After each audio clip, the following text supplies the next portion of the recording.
Moi, je suis née à Madagascar et je suis arrivée au Québec à l'âge de 10 ans.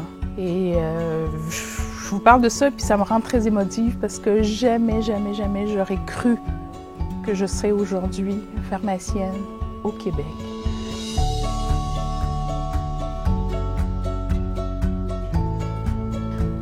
Tout le long des études en pharmacie, ce que j'aimais beaucoup, c'était le côté scientifique, le fait de pouvoir aider les gens, de répondre à leurs questions, de les accompagner dans leur traitement.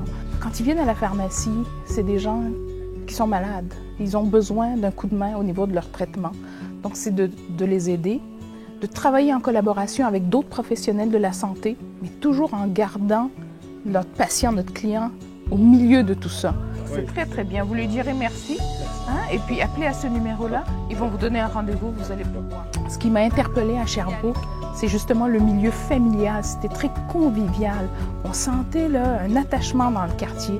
Et c'est pas juste Sherbrooke qui est venu me chercher, c'est le quartier, l'est de Sherbrooke. Je me suis sentie vraiment super bien accueillie. Je vous donne juste un exemple. Quand on faisait des rénovations majeures à la pharmacie, les gens venaient et nous apportaient des pichets de thé glacé pour nous donner un coup de main parce qu'on travaillait fort.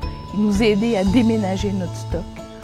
Il n'y a pas une journée où est-ce que j'essaie pas de redonner d'une façon ou d'une autre. Et c'est la même chose au niveau de mon équipe aussi. C'est très présent à chaque instant et pour tous les membres de l'équipe. Vous êtes dans l'action vous aussi. Merci beaucoup.